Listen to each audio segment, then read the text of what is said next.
Yo book nerds! Today I am reviewing The Arabian Nights, which is also sometimes published under the title 1001 Nights. So this is a collection of stories that has been compiled from earlier Indian, Persian, and Arabic versions. The compiled story as we know it today was compiled in the 17 or 1800s.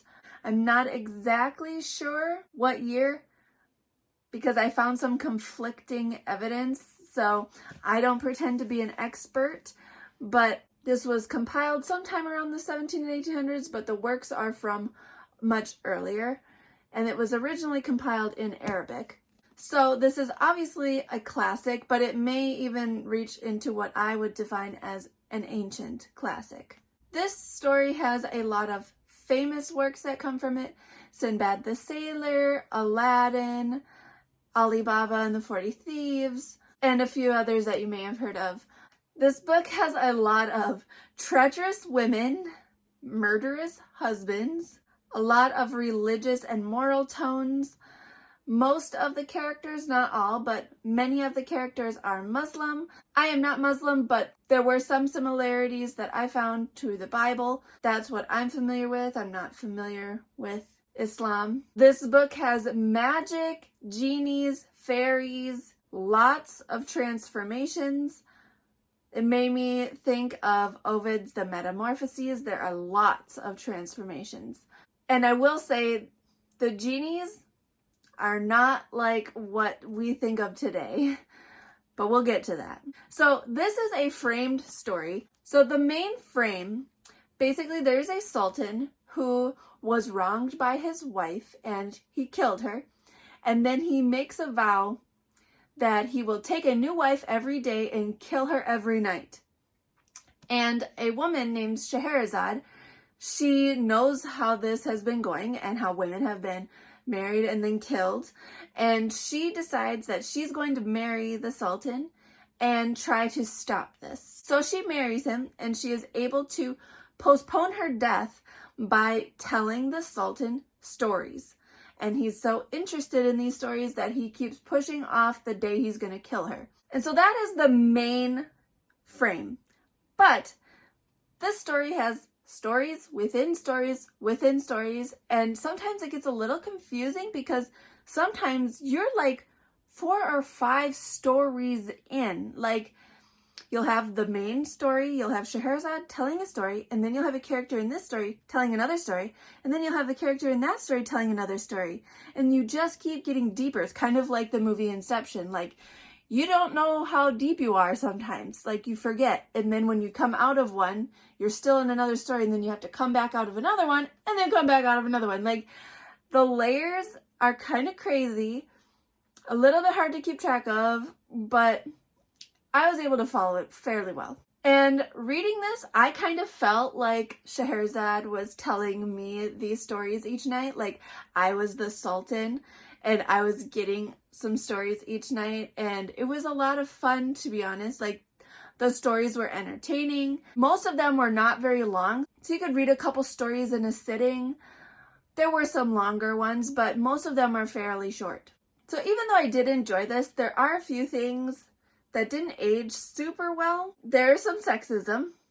It seems like almost every woman in this, they're all described as these beautiful women, and all these beautiful women are either they're married off or they're killed in some way. Like, I don't know really what else to say. Like, it seems like they don't have much agency. There are a few exceptions, I will say, but for the majority, they don't have much agency, and they're kind of treated as either objects or as treacherous women. But I will say, in the plus side for this, there is a lot of humor.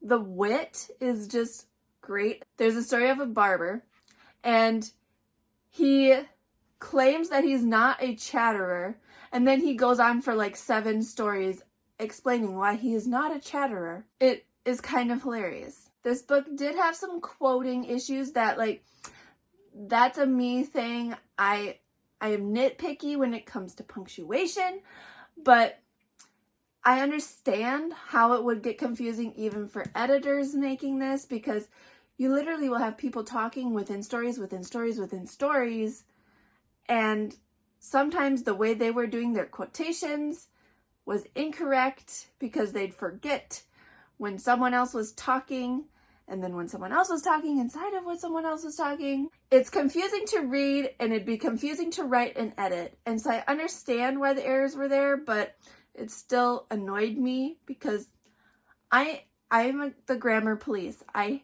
am so in tune with grammar in novels. So yeah, I definitely noticed.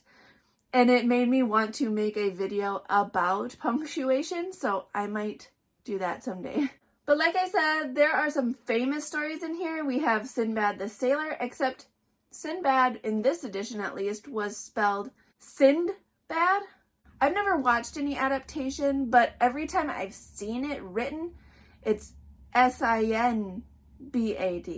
So I'm not sure if that's just this edition or variants. I'm not sure, but I'm assuming that they're the same. But again, I haven't actually watched any adaptation. I just know that there are many adaptations out there. So correct me if I'm wrong on that. But I'm assuming that it's the same Sinbad that I've heard of. And then you have the two most famous stories, what I would say are the two most famous stories from here. You have Aladdin, of course, and then you have Alibaba and the 40 Thieves.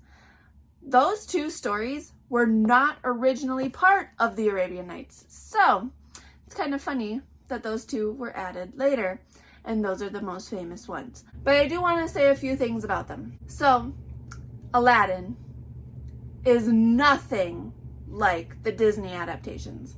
Like, yes, there's a lamp, yes, there's a genie, and there's a guy named Aladdin. That's like it. That is like it for similarities. First of all, the original Aladdin story takes place in China. Aladdin is Chinese. He finds the lamp in China. He's not even a street rat. Like, he is a poor man who lives with his mother. But yeah, he is Chinese. And then a man from Africa comes to China and is the reason he finds the lamp. And I will say that the lamp that Aladdin finds does have a genie, but there's also another genie because Aladdin has a ring that if you rub brings another genie. So there are two genies, and you have unlimited wishes. There's no 3 wishes. You can wish as many times as you want. And the genies are not like what you imagine. Like, they don't come out of the lamp or out of the ring, but they kind of like rise out of the ground, and they're mean. There's other genies in other stories besides just Aladdin, and they're all kind of mean. They're like devils almost, like little demons, and they have powers, and most of them are mischievous. Not all, but they are all kind of rude and mean at the very minimum. Some of them are very awful and horrible, and yeah. So like, not really the image that I had in my head of genies. There is no Princess Jasmine. There is a different princess that Aladdin marries, and I'm probably going to say her name incorrectly, but I will attempt it. The princess's name in the original Aladdin story is Princess Badrulbadour.